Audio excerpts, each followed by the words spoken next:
نحمده ونصلي على رسوله الكريم اما بعد اعوذ بالله من الشیطان الرجیم بسم اللہ الرحمن الرحیم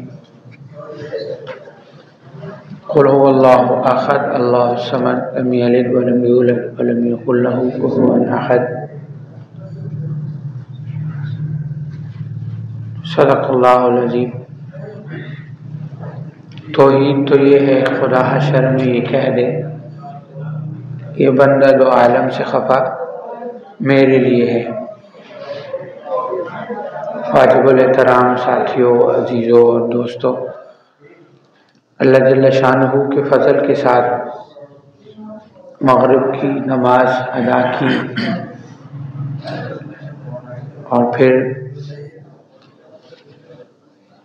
بیان سننے کے لیے اور ذکر کرنے کے لیے ہم لوگ بیٹھ گئے۔ یہ اللہ کی توفیق سے ہے، یہ اللہ کی توفیق سے ہے۔ انسان اپنی طرف سے چیزوں کو بہت سوچتا ہے، اپنے معاملات کو کہ میں اس طریقے سے کروں گا، میں یہ کروں گا، میں اس طریقے سے کروں گا، میں معاملات کو یوں لے کے چلوں گا۔ لیکن ہوتا کیا ہے؟ ہوتا وہ ہے جو اللہ چاہتا ہے۔ اللہ چاہتا ہے اور حضور تقسیم فرماتے ہیں۔ اللہ دیتا ہے اور حضور تقسیم فرماتے ہیں۔ ایک کائنات کا ظاہری نظام ہے اور ایک کائنات کا باطنی نظام ہے۔ اس باطنی نظام کے پیچھے کون سے محرکات ہیں اور کس قسم کے محرکات ہیں، جیسے حضرت ابو ہریرہ رضی اللہ تعالی عنہ نے فرمایا کہ ایک وہ علم ہے جو میں تمہیں پڑھا رہا ہوں اور ایک وہ علم ہے جو میں اگر تمہیں بتاؤں تو تم میری گردن پر میرا سر رہنے نہ دو۔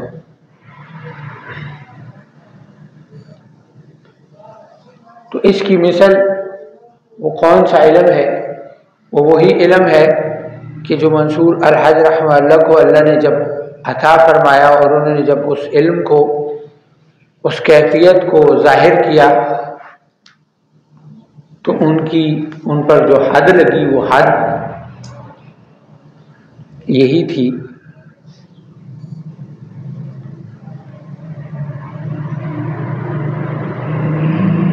کہ ان کو پھانسی پر لٹکا دیا گیا۔ لیکن یہاں سمجھنے والی بڑی بات ہے، جہاں دونوں طرف اختلاف موجود ہے۔ اکثر لوگ کہتے ہیں ان پہ کفر کے فتوے لگے اور لگانے والے وقت کے مولوی تھے۔ تو سمجھنے کی ضرورت یہ ہے کہ وہ لوگ مولوی نہیں تھے، وہ بھی صوفی تھے، اور انہوں نے کفر کے فتوے نہیں لگائے تھے بلکہ حد لگائی تھی۔ کفر کے فتوے نہیں لگائے تھے بلکہ حد لگائی تھی، کیونکہ فتویٰ ظاہر پر ہوتا ہے۔ وہ جیسے ایک بزرگ تھے نا، تو دوسرے ان کے بارے میں پوچھا جاتا کہ فلاں شخص کے بارے میں آپ کا کیا خیال ہے؟ تو انہوں نے فرمایا زندیق ہے، زندیق ہے، زندیق ہے۔ تو جب وہ فوت ہو گیا تو پوچھا آپ کا ان کے بارے میں کیا خیال ہے؟ تو انہوں نے کہا وہ صدیق تھا۔ تو فرمایا عجیب، عرض کی حضرت عجیب بات ہے، جب تک وہ زندہ تھا آپ کہہ رہے تھے زندیق ہے، زندیق ہے، اور جب وہ مر گیا تو آپ کہتے ہیں وہ صدیق تھا۔ تو فرمایا وہ تو صدیق تھا، پر تجھے اس وقت اس لیے کہا کہ اگر تو اس کے پیچھے چلتا تو تو زندیق ہو جاتا، تو اس کے پیچھے چلتا تو تو زندیق ہو جاتا۔ تو بعض اوقات علماء یہ جانتے ہیں، یا ایک صوفی دوسرے صوفی کے بارے میں جانتا ہے کہ یہ جو بات کر رہا ہے یہ بات تو ٹھیک ہے، لیکن عوام اگر یہی بات کرے گی تو ایمان سے چلی جائے گی. وہ ایمان سے اب کیسے کہ جو اس لیے کہتے ہیں نا راز کو راز رکھو.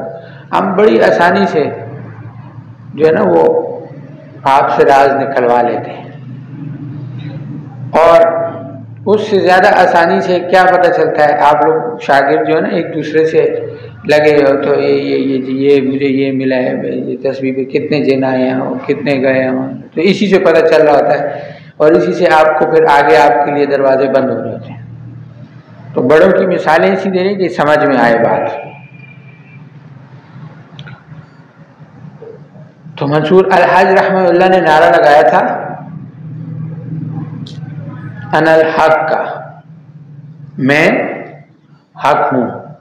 کوئی بھی انسان اپنے آپ کو حق نہیں کہہ سکتا ہے، حق اللہ ہے. تو اس سے مراد یہ تھا کہ اللہ میں اللہ ہوں، اس سے مراد یہ تھا.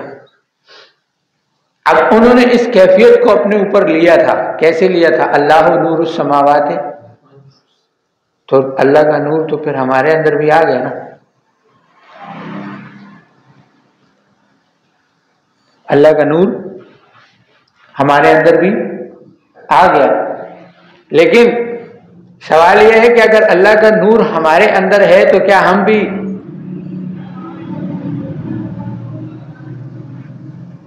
تو یہ جب کیفیت کے بغیر بیان کیا جاتا ہے تو کفر میں چلا جائے گا.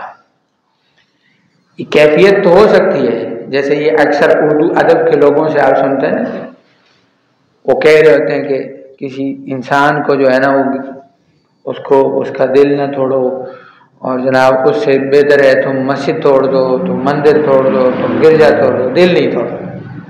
دل نہ ہو گیا وہ کیا کہتے ہیں، کام غلط کر رہے ہوں گے، اپنی جو ہے نا وہ کیا کہتے ہیں اسے مجازی محبتوں اور عشقوں میں جو ہے نا دل نہ توڑو مندر توڑ دو، ہیں کیونکہ دلوں میں رب رہتا ہے.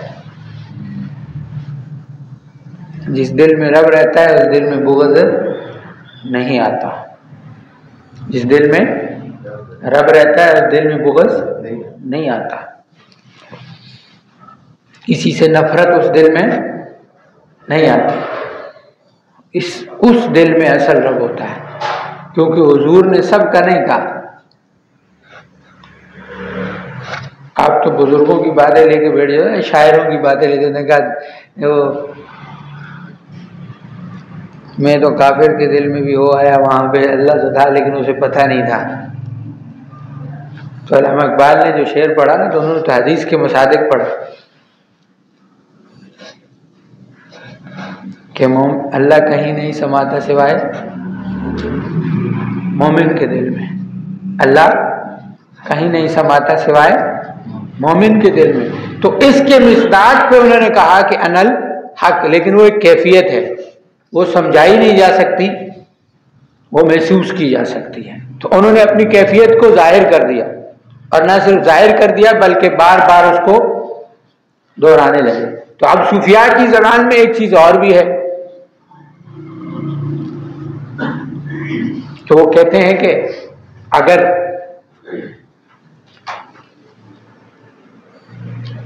فرعون یہ کہے کہ میں اللہ ہوں یا میں خدا ہوں تو تم کہتے وہ کافر ہے. تو منصور الحج جب کہے تو تم اسے کہتے ہو کہ ولی ہے. فرق کیا ہے؟ تو فرق یہ ہے، اس کو جگاؤ، یہ سویا ہوا ہے، سونے کے لیے نہیں، جاگ کے بیٹھے، بیان سونا کر بیان. تو منصور الحج رحمہ اللہ نے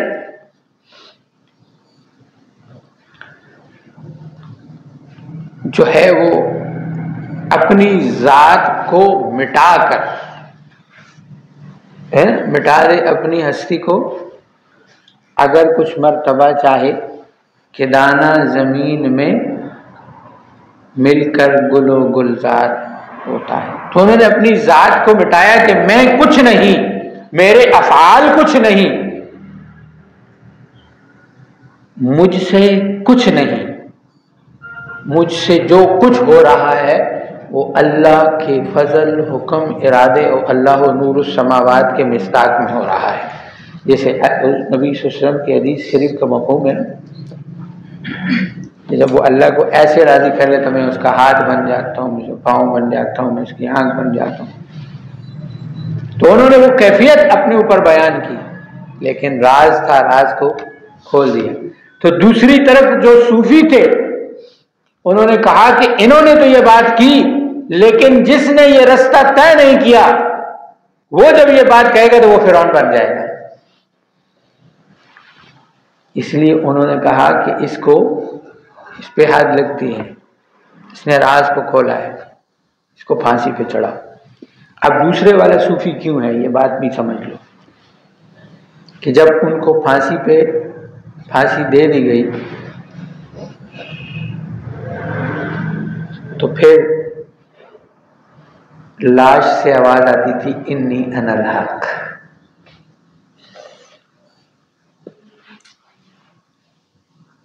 تو انہوں نے فرمایا کہ اب یہ کرامت ہے، یہ کیا ہے؟ تو پھر انہوں نے کہا کہ اس کو جلا دو. تو اس کو جلا دیا تو اس راکھ سے آواز آتی تھی انی انا الحق، انی انا الحق. تو پھر بزرگوں کو کہا تو بزرگوں نے کہا اس راکھ کو اٹھاؤ اور پانی میں بہا دو. تو جب اس کو پانی میں بہایا تو سمندر سے آواز آنے لگی انی انا الحق. تو جب آ کے حضرت کو بتایا کہ حضرت اب تو سمندر سے بھی آواز آنے لگی، اب کہنے لگا سمندر سے آواز کیسے آ سکتی؟ تو ایک وہ جو اصحاب اٹھایا تھا نا، اٹھا کے مارا زمین پر، کہاں ہے حق؟ تو آواز بند ہو گئی.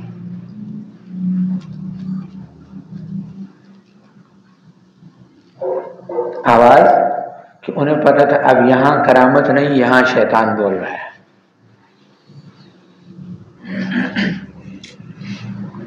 تو جو ولی ہوتا ہے اسے کرامت کا پتہ ہوتا ہے، پہچان ولی ہی کر سکتا ہے. عوام کے لیے پہچان کیا ہے کہ شریعت پر جو چل رہا ہے اس کو ولی مانو، جو شریعت پر نہیں چل رہا وہ ولی ہے بھی تو تمہارا اس پہ کام نہیں ہے، کیونکہ اتباع اسی کی کرو گے، اتباع اسی کی کرو گے جو شریعت پہ چل رہا ہے. کیونکہ نبی کو معجزات ملے ہوئے ہوتے ہیں اور معجزات ملنے کے باوجود نبی کس پہ چل رہا ہوتا ہے؟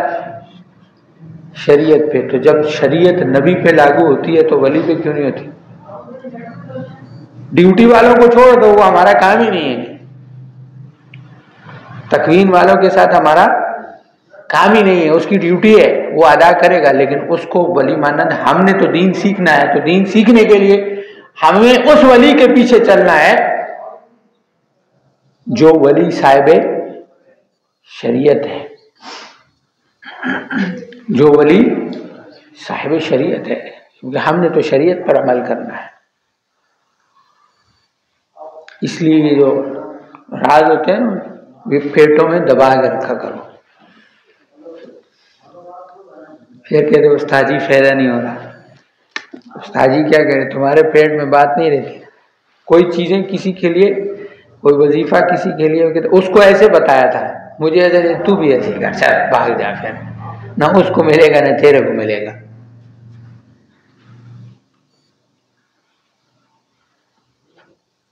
اس کو تعداد اتنی بتائی تھی، اس کو طریقہ اتنا بتایا تھا، اس کو جو بتایا وہ اس کے لیے، تجھے جو بتایا وہ تیرے لیے.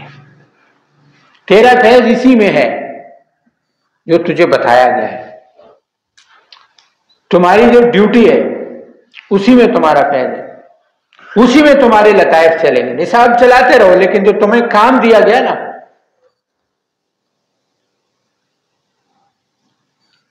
وہ ایک ساتھی تھے نا سلسلے کے، تو جب سلسلے میں آئے تو حضرت نے کہا کہاں سے بیعت ہو؟ تو نے کہا میں لاہور کے پنجاب کے بزرگ ہیں نفیس الحسینی صاحب رحمۃ اللہ علیہ، ان سے بیعت ہوں. میں نے کہا میں نے دیکھ لیا تیرے نقش بند کے لطائف کام کرتے ہیں. وہ کہتے ہیں حضرت نقش بند کے لطائف مجھے تو نہیں پتا کیا ہوتے ہیں، میں نے تو کبھی ذکر وکر نہیں کیا. میں نے کہا وہاں کیا کرتے تھے؟ وہاں پہ کیا کرتے تھے؟ کہتے جی میری ڈیوٹی تھی، میں چائے بناتا تھا اور چائے کے برتن دھوتا تھا. حضرت کے پاس جو لوگ بھی آتے تھے میں ان کے لیے ذکر والے دن چائے بناتا تھا اور پھر چائے کے برتن دھوتا تھا. آج ہمیں برتن دھونے مشکل لگتے ہیں، خانقاہ کے برتن ہیں یار، آپس میں لڑ رہتے ہیں، میں کس طرح. تو میرا کام کیا تھا؟ میں برتن دھوتا تھا. میں بس تو وہی تیرا ذکر تھا، وہی تیرا ذکر تھا. تصوف میں نصاب کے ساتھ جو آپ کے ذمہ کام لگائے ہم ادھر ادھر بانٹتے ہیں، یہ والا نہ کر لوں، یہ والا نہ کر لوں، یہ والا نہ. جو آپ کو کام دیا یہی آپ کی ڈیوٹی ہے، اسی میں آپ کی ترقی ہے. جس کام پہ لگا دیا یہ کرو، بس وہ کرو. یہ نہیں دیکھو وہ کیا کر رہا ہے، وہ کیا کر رہا ہے، وہ سینئر کیا کر رہا ہے. یہ سینئر خود بھی بڑھیں گے، تمہیں بھی لے جائیں گے.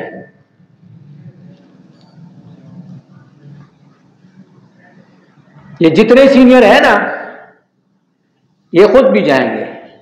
کہ وہی بات آ جاتی ہے، جو بہت زیادہ قریب آ جاتا ہے اس کو خامیاں نظر آنے لگ جاتی ہیں. پھر وہ سینئروں کو مت دیکھو کہ وہ کیا کر رہے ہیں، سلسلے کو دیکھو، سلسلہ کیا کہہ رہے ہیں، حضرت کیا کہہ رہے ہیں، معاملات کیسے چل رہے ہیں. یہ سینئر میں کچھ نہیں ہے. سینئر وہی ہے جو کام کر رہا ہے، جس کو جو ڈیوٹی دے دی ہے اس جگہ پہ بیٹھ گیا ہے، اپنا کام اس نے شروع کر دیا ہے، اس کا سسٹم آن ہو گیا. کہتے ہیں میٹر پانی لگا،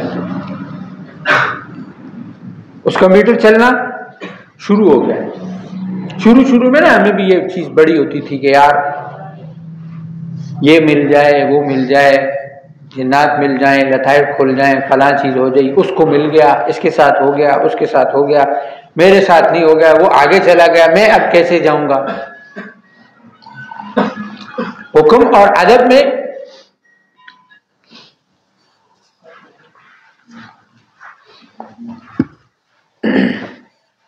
ادب کو نہیں بلکہ حکم کو افضل رکھا جاتا ہے.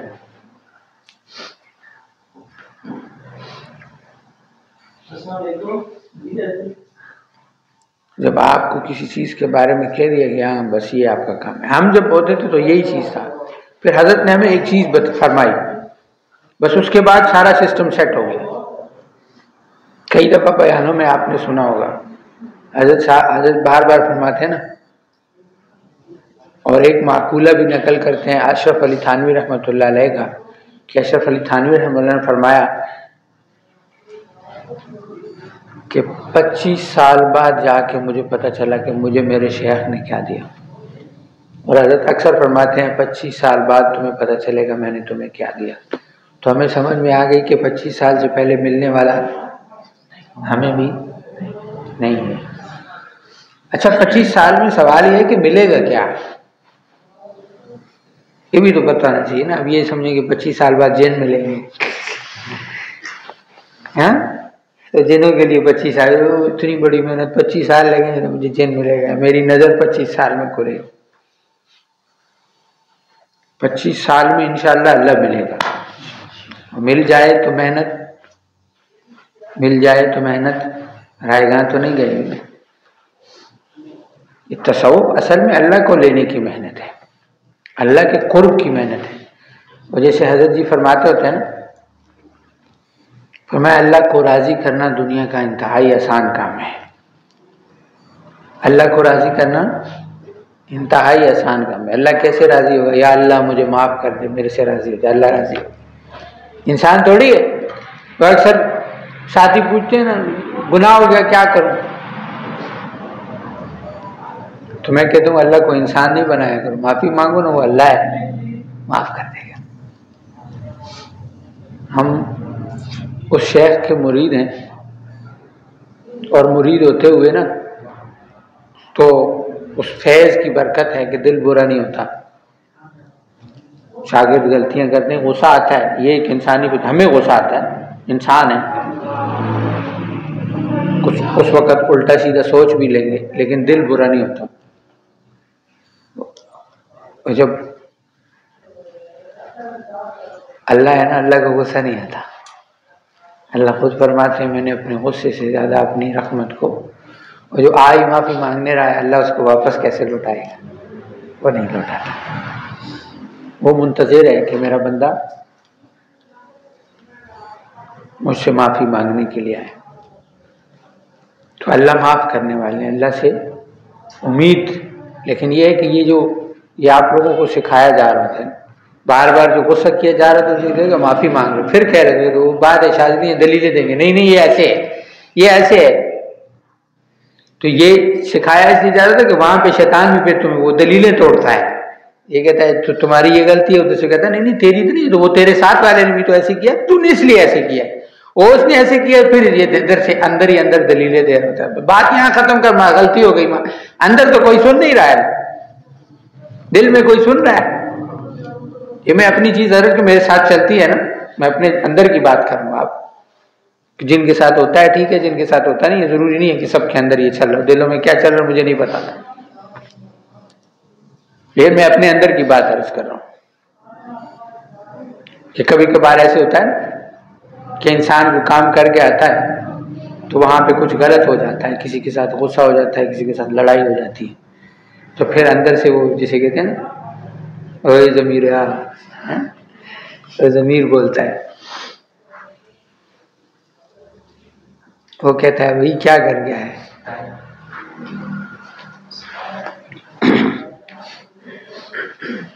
کیا کر گیا ہے، کیا کیا. وہ کہتا ہے ضمیر کہتا ہے غلطی کی ہے. کیا کہتا ہے؟ غلطی کی ہے. تو آگے سے پھر وہ اندر سے جواب آتا ہے کہ نہیں تو نے کہاں سے غلطی کی ہے، اس نے ایسے کیا ہے تو تو نے ایسے کیا ہے. پھر آگے سے پھر ضمیر بولتا ہے کچھ بھی تھا لیکن تو صوفی ہے، تجھے تو اعلیٰ سوچنا چاہیے. لیکن میں ایسے اعلیٰ کیسے سوچوں، اس کو بھی تو دیکھ ویسے میرے ساتھ کیا کیا ہے. اب یہ جنگ چلتی رہتی ہے. اس جنگ کی اندر کی جنگ کے لیے آسان سا جواب ہے میرے سے غلطی ہوگی یا اللہ مجھے معاف کر. اور جیسے آج ابراہیم حضرت فرما رہے تھے کہ اللہ نے قرآن میں فرمایا، آیات تو حافظ یا مفتی بتا سکتے ہیں آپ کو، لیکن وہ مفہوم عرض کر رہا ہوں کہ ہم نے آپ کے اندر خیر اور شر دونوں کو اکٹھا کیا. تو فرمایا کہ اپنے لیے یہ بھی مانگا کرو کہ یا اللہ میرے شر سے مجھے بچا. میرے شر سے، یہ نہیں سوچو کہ میرے اندر کہاں سے شر آ گیا، ہر ایک کے ساتھ میرے شر سے مجھے بچا، اور میرے شر سے میرے بچوں کو، میرے جاننے والوں کو، میرے اہل عیال کو، میرے دوستوں یاروں کو، سب کو میرے شر سے بچا. میرے ذریعے سے خیر پہنچے، میرے ذریعے سے خیر پہنچے.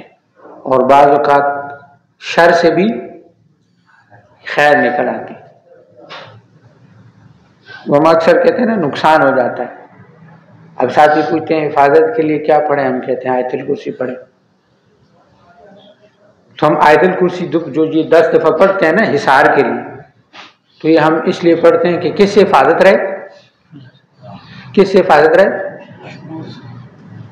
زیادہ تر تو اسی سے پڑھتے ہیں نا کہ جادو جنات سے حفاظت رہے.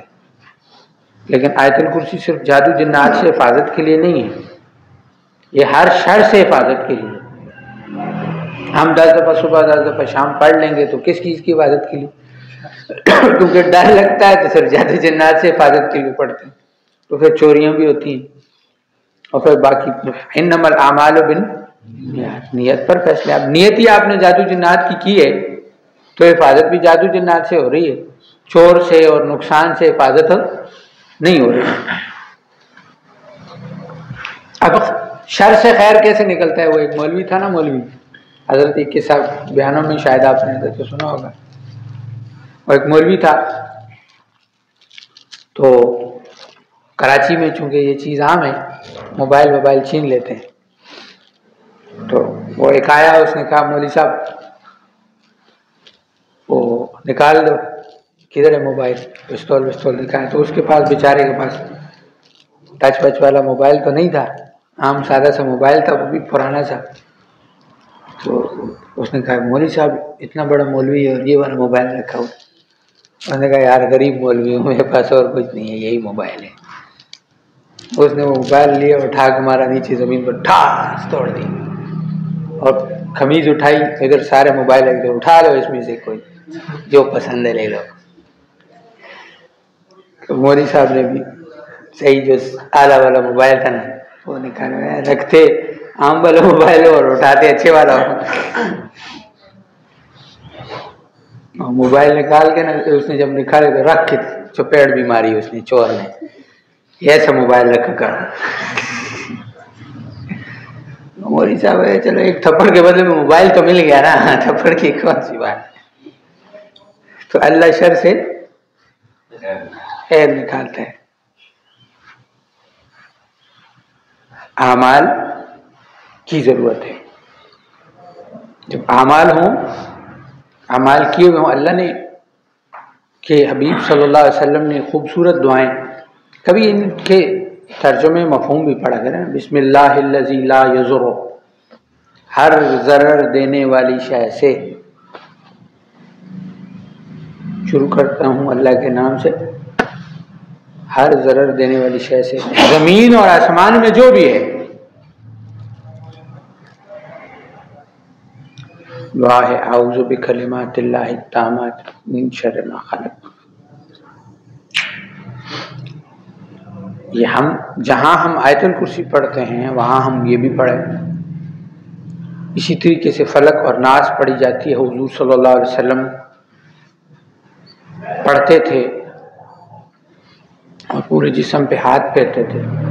بیماری کے دنوں میں حضرت عائشہ رضی اللہ تعالی عنہا کی ڈیوٹی تھی.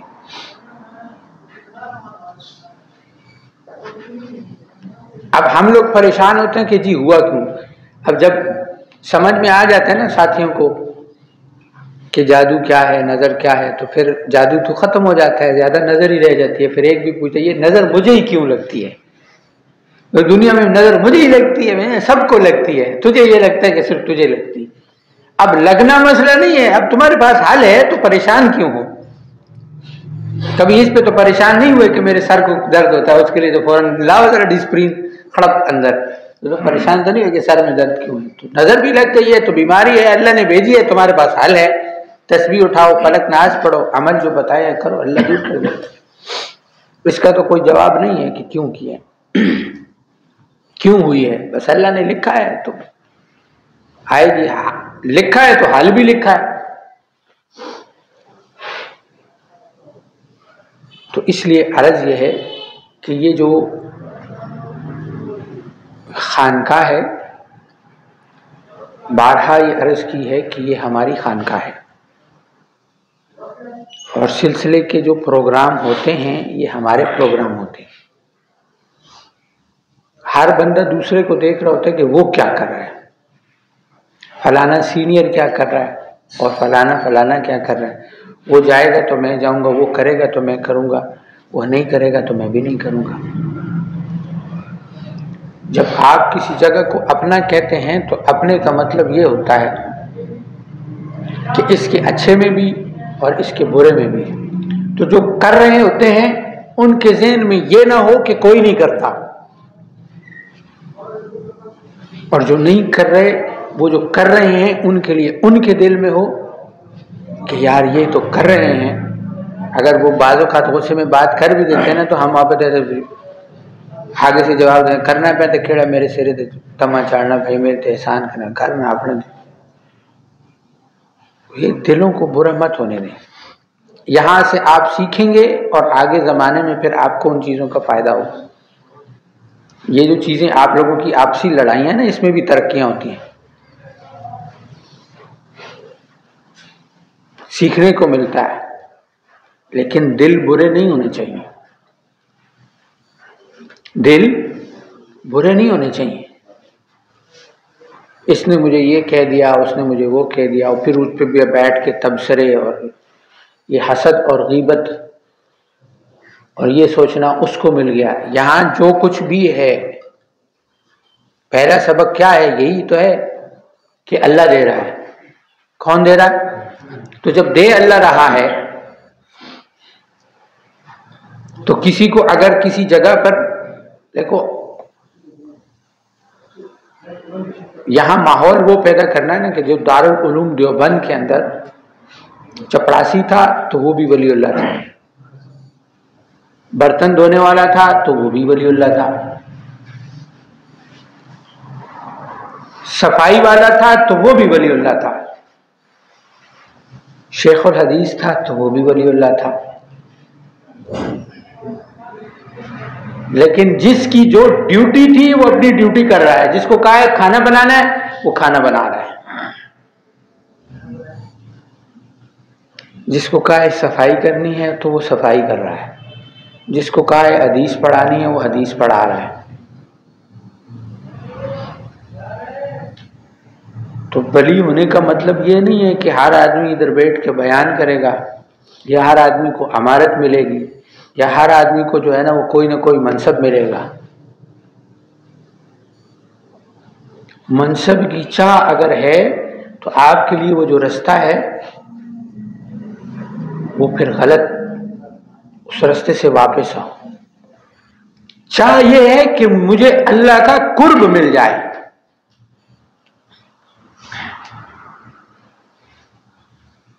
جب یہ چاہ ہوگی تو ڈیوٹی آپ کو کیا ملی ہے، آپ کو کون سا کام دیا گیا ہے، آپ کہیں مجھے ہی یہ کیوں ملتا ہے؟ کیونکہ آپ کی ترقی اسی میں ہے. کیونکہ یہ جو اندر چیز پیدا ہو رہی ہے کہ مجھے ہی کیوں، یہی تو آپ کے اندر ختم کرنا ہے. یہی تو میں کہ یہ مجھے کیوں کہا، مجھے میں اس کام کے لیے بناؤں. یہ ترقی تو اسی میں ہے کہ یہ جو میں پیدا ہو رہی ہے یہ ختم ہو جائے. میں یہ نہیں کر سکتا، مجھ سے یہ نہیں ہوتا. صوفی تکلفات کا قائل نہیں ہوتا، اسے جس جگہ پہ بٹھا دیا جائے وہ اپنا کام شروع کر دیتا ہے. اس پہ ماحول اثر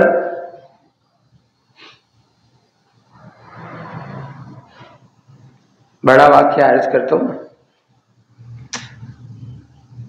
کہ وہ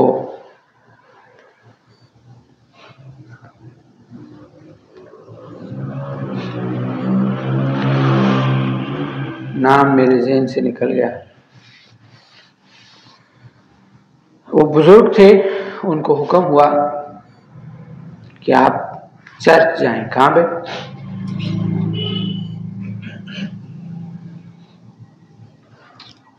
ایک دن خواب دیکھا، دوسرے دن دیکھا، تیسرے دن دیکھا. اب آرڈر یہ بھی تھا کہ ان جیسا جبہ پہن کے جانا ہے. جس کی ڈیوٹی ہوتی ہے نا اسے پتہ ہوتا ہے. تو انہوں نے ان جیسا وہ جبہ شبہ پہنا. تو آگے ان کی جو ہے وہ پادریوں کی کوئی اجلاس چل رہا تھا، کوئی میٹنگ شیٹنگ تھی. تو جو شیطان ہوتے ہیں نا ان کو بھی پتہ ہوتا ہے. تو جو ان کا بڑا پادری تھا نا، ہمارے مولانا ہوتا جو پادری تھا، اس کی زبان بند ہو گئی.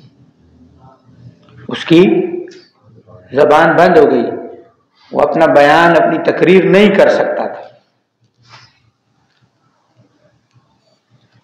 تو اس نے کہا لگتا ہے تم میں کوئی محمدی بیٹھا ہے، تم میں کوئی محمدی بیٹھا ہے.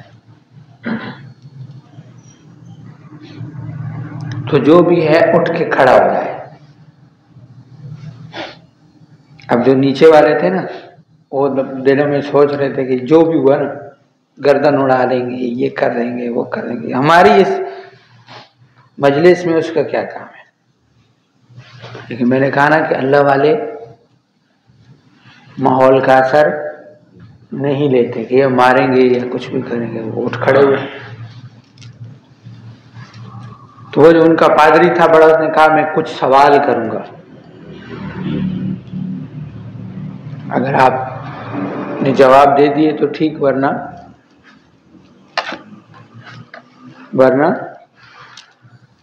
پھر آپ کو ہمارا مذہب اختیار کرنا ہوگا۔ انہیں پوچھو تو وہ بڑے سوال ہیں، وہ ایک کیا ہے جس کا دو کوئی نہیں، وہ دو کیا ہے جس کے تین کوئی نہیں، وہ تین کیا ہے جس کے چار کوئی نہیں، وہ 20-25 سوال ہیں، 30 سب کے جواب انہوں نے دیے۔ تو میں نے کہا اب اگر میں ایک سوال کروں تو آپ جواب دیں گے، اگر آپ نے جواب نہ دیا تو پھر آپ کو مسلمان ہونا پڑے گا۔ جی ٹھیک ہے، پوچھو، یا جنت کی کنجی کیا ہے؟ جنت کی کنجی چابی کیا ہے؟ تو وہ چپ ہو گئے۔ تو بزرگ بولے لا الہ الا اللہ۔ تو وہ سارے کے سارے پادری بھی مسلمان۔ جیسے میں شروع میں کہہ رہا تھا نا، جو تکوینی ڈیوٹی والے ہوتے ہیں ان کو پتہ ہوتا ہے، وہ بزرگ ہے، اللہ والا تھا، بنا ہوا تھا، اب اس کو پتہ تھا جانا ہے۔ اب ہر کوئی اٹھ کے چلا جائے، اپنے آپ کو بزرگ سمجھے اور پھر چرچ میں چلا جائے، یہ نہ پتہ چلے ٹوپیاں چھینچ دی، تو اسے بزرگ نہیں بننا ہے۔ جتنے ہو اتنے ہی رہو، پہلے اس کو سیکھو، ابھی سیکھنے کا مرحلہ ہے۔ اللہ والے جو ہے نا، وہ ان کی اپنی اپنا رنگ اور روپ ہوتا ہے، لیکن ان کو تلاش کرنے کی ضرورت نہیں ہے۔ آپ جب ان رستوں کو، آپ کو ایک نصاب دیا ہے، لیکن یہ جو آپ پڑھتے ہیں تو پھر وہ ابراہیم حضرت فرماتے ہیں نا، وہ رستے بند نہیں ہوئے۔ جس رستے سے شیخ عبد القادر جیلانی رحمۃ اللہ علیہ پیر بنے، شیخ شہاب الدین سہروردی رحمۃ اللہ علیہ پیر بنے، یا جتنے اولیاء ہیں وہ اس سے بنے، وہ نصاب آپ کے پاس ہے۔ شیخ عبد القادر جیلانی رحمۃ اللہ قادریہ کا نصاب موجود ہے، شیخ شہاب الدین سہروردی انہوں نے نصاب دے دیا کہ یہ نصاب ہے، اس پہ تم بھی بن سکتے ہو۔ شیخ عبد القادر جیلانی نے نصاب دے دیا قادریہ کا، اس پہ تم بھی بن سکتے ہو، مجھے اللہ نے دیا، تم بھی بن سکتے ہو۔ چشت کے لیے معین الدین چشتی رحمۃ اللہ علیہ کا نصاب دیا ہے۔ اب یہ نہیں کہ اپنے نام کے ساتھ چشتی لگا لینے سے آپ چشتی ہو جائیں گے، وہ نصاب طے کریں گے۔ یہ جس طریقے سے اب شہاب الدین سہروردی رحمۃ اللہ علاقے کا نام ہے تو سہروردی لگ گیا، یہ علاقوں کے نام ہیں۔ اسی طریقے سے یہ چیزیں جو ہیں چلتی ہیں علاقوں کے نام کے ساتھ، ہم ان لوگوں کو اس چیز کو فرقہ یا مسلک سمجھنے لگ جاتے ہیں۔ جس کو علم جس تھرو سے ملتا ہے تو اپنے نام کے ساتھ وہ لگا لیتا ہے، اس بزرگ کی برکت اپنے نام کے ساتھ لگا لیتا ہے۔ اس کا مطلب یہ نہیں ہے کہ یہ فرقہ ہے، جماعت ہے جہاں سے علم حاصل کیا، لطائف کے ذریعے سے علم حاصل کرنے کے دو ذرائع، ایک نہیں ہے، دو ذریعے، ایک علم کتاب کے ذریعے سے ہوتا ہے اور ایک سینہ بسینہ چلا حضور سے آ رہا ہے۔ یہاں ایک چھوٹا سا نقطہ بیان کروں گا کہ جب جبرائیل علیہ السلام نے عرض کی کہ یا رسول اللہ صلی اللہ علیہ وسلم اقرا، اقرا کا مطلب کیا ہے؟ پڑھ۔ حضور نے کیا فرمایا؟ میں پڑھنا؟ تو جو اقرا انہوں نے کہا تو انہوں نے ان کا مطلب سمجھا نا، عربی جانتے تھے حضور۔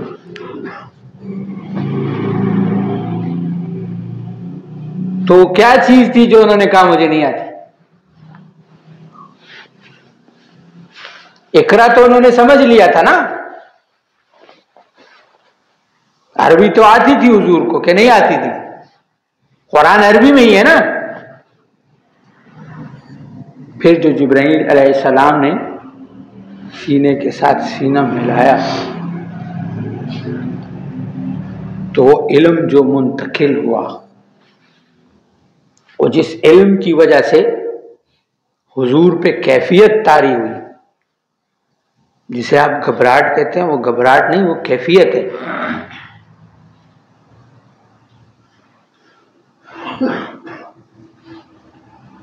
استغراق کی کیفیت ہے، وہ علم صحابہ میں منتقل ہوا۔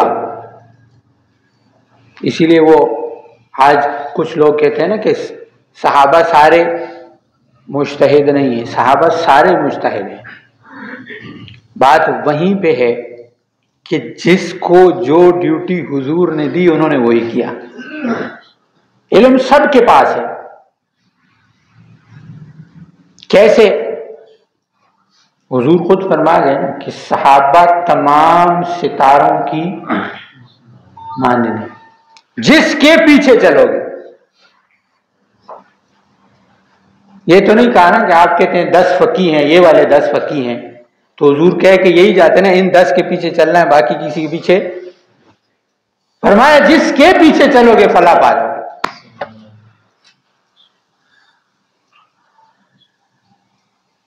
ہاں، حضور نے جو فقیہ فرمائے، فقیہ کا مطلب یہ کہ فقہ کا علم ان سے چلے گا، علم چلے گا ان سے۔ یہ آج ہمیں یہ اجتہاد، تو صحابہ کے اجتہاد کا فیصلہ حضور ہی کر سکتے ہیں، بعد والے۔ آپ سب نے بھی وہ احد کا واقعہ پڑھا ہوتا ہے، سارے کہہ رہے تھے جی صحابہ نے حکم عدولی کی، پہاڑی کو چھوڑا۔ کہیں حدیث میں لکھا ہوا کہ صحابہ نے حکم عدولی کی یا حضور نے ان کو ڈانٹا ہو؟ تو بعد والوں نے لکھا ہے۔ تو یہ زبان بولنے سے پہلے احتیاط کرنی چاہیے کہ ہم کن کے لیے زبان استعمال کر رہے ہیں۔ کتابوں میں جو کچھ لکھا ہوتا ہے، جیسے عرض کی نا، اور بیانات میں حضرت بھی فرماتے ہیں، اور حدیث کا اصول ہے کہ جو حدیث قرآن کے مد مقابل آ جائے وہ کیا ہو جاتی ہے؟ متروک، اس کی اہمیت نہیں رہتی، کیونکہ سامنے وہ کس سے ٹکرا رہی ہے؟ قرآن سے ٹکرا۔ تو جب قرآن سے جو چیز ٹکرائے وہ متروک ہو جاتی ہے، حدیث، تو تاریخ تو کسی کھاتے میں آتی نہیں۔ ہم تاریخ کو کیا جانے کہ تاریخ کیا ہے؟ جب قرآن نے متعدد بار صحابہ کی تعریف کی اور اللہ نے فرما دیا رضی اللہ عنہم ورضوا، میں ان سے راضی ہوں، یہ مجھ سے راضی۔ اب سوال کرنے والا کون ہے کہ ان کا اجتہاد ایسے اور ان کا اجتہاد ایسے؟ ان کو مجتہد حضور نے بنایا، بعد والے کہاں سے ان کا فیصلہ کریں؟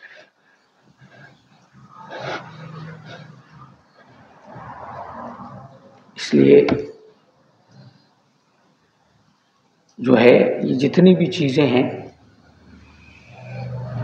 جب آپ کو جس کام پہ لگا دیا جائے، جس ڈیوٹی پہ لگا دیا جائے، جو چیز آپ کو دے دی جائے، یہ آپ کے لیے ہے، دوسرے کو مت بتاؤ میرے اوپر یہ کیفیت آ رہی ہے، میں نے یہ دیکھا ہے، میرے کشف میں یہ آیا ہے، یہ ضائع کر رہے ہو۔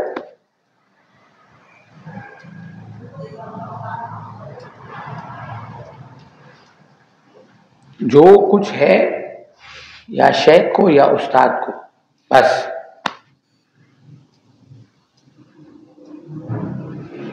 مسئلہ یہ ہے نا، جب تم اس کو بتاؤ گے تو وہ پھر تیری اصلاح کرے گا۔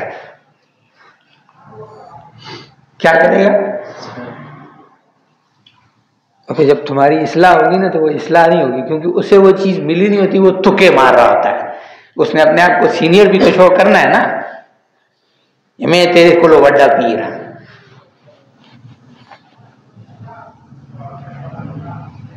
تو جس کے ساتھ اللہ نے تمہارا سسٹم جوڑا ہے اسی کو اللہ بتاتا ہے۔ جس کے ساتھ اللہ نے سسٹم کیسے جوڑا کہ اللہ تمہیں اسی کے پاس لے کے گیا نا، تو جب اللہ تجھے اس کے پاس لے کے گیا تو اسی کے ساتھ اپنا سسٹم جوڑ، ادھر ادھر مت دیکھو. جب ادھر ادھر دیکھو گے پھر اپنے لیے مشقت بڑھا لیے، اب بھاگو، کیونکہ پھر مڑ کے ادھر ہی آؤ گے. اس لیے جس کو جو ڈیوٹی دی جاتی ہے یہ کام تم نے کرنا ہے، یہ تم نے کرنا ہے، یہ تم نے، وہ آگے سے آگے کے تو استاد جی میں جو نہ کر دینا کرنا تو پھر تو نہیں یہی ہے، 2-4 دن بعد 6 دن بعد پھر تجھے کہوں گا یہ کر، تو پہلے مان لو تو اچھی بات ہے. اللہ ہم سب کو صحیح طریقے سے سلسلے پر چلنے کی توفیق عطا فرمائے، اور ہمارے سلسلے کا فیضان جو ہے وہ اللہ پورے عالم میں پھیلائے، ہمیں ذریعے کے طور پر استعمال فرمائے. سلسلے کے جتنے پروگرام یا سلسلے کی جتنی چیزیں ہوتی ہیں یہ جب آپ کو بتائی جاتی ہیں تو یہ اسی لیے بتائی جاتی ہیں کہ جب آپ ان پہ چلیں گے، اور صرف یہ نہیں کہ دین کی ترقی ہوں گی، آپ کی دنیا کی بھی ترقی ہوں گی. اس لیے جو کلاسز لگائی جاتی ہیں، جو جیسے کہ عصر سے مغرب میں جمعے والے دن جو ہے وہ آپ کو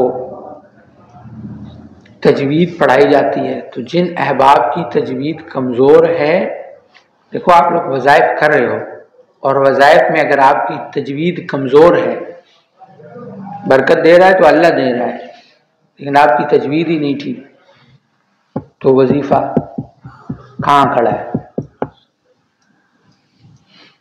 پھر جب تجوید مکمل ہو گئی، ذکر کرنا شروع ہو گیا، اب علم بھی ضروری ہے، ورنہ پھر چوہا گلے میں لٹکا کے گھومتے رہو گے، اللہ میرے کو قتل ہو گیا. ہاں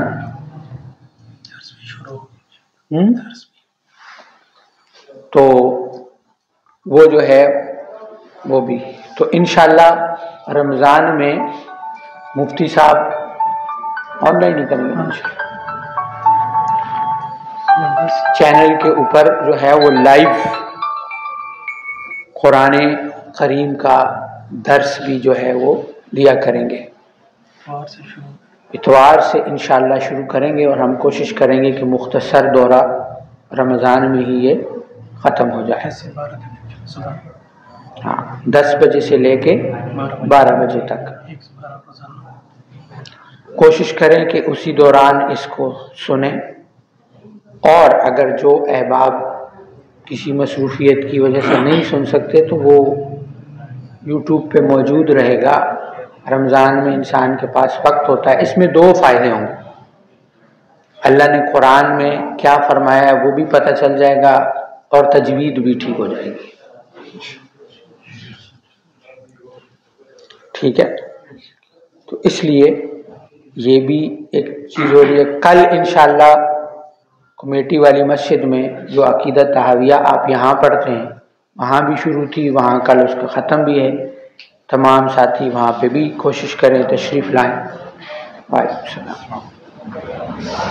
ٹھیک ہے، اور یہ رمضان میں بھی اسی ترتیب سے جمعے والے دن جو ہے وہ پروگرام ہوا کرے گا، لیکن وہ عصر سے مغرب تک ہوگا.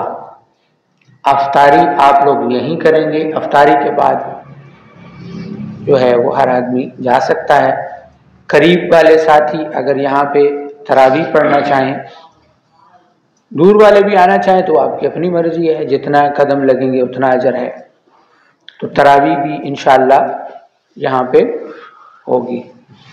تو اس لیے سب ساتھی کوشش کریں کہ سلسلے کے پروگرام میں جتنا شرکت کریں گے اتنا اللہ دین و دنیا کی کامیابیاں عطا فرمائے گا. کوشش کریں گے کہ ہم جو ہماری عقیدہ تحاویہ چل رہی ہے، یہاں پہ بھی مفتی صاحب انشاءاللہ 1-2 جو ہے وہ عقیدے پڑھائیں گے، کہ ہم بھی رمضان میں اس کو یا تو جو ختم ہوگا تراویح کا اس کے ساتھ اکٹھا کر لیں یا جیسے بھی، لیکن اس کے رمضان میں اس کو بھی ہم ختم کریں گے. اللہ ہم سب کو عمل کی توفیق عطا فرمائے. اللہ تو رحمان ہے، رحیم ہے، کریم ہے.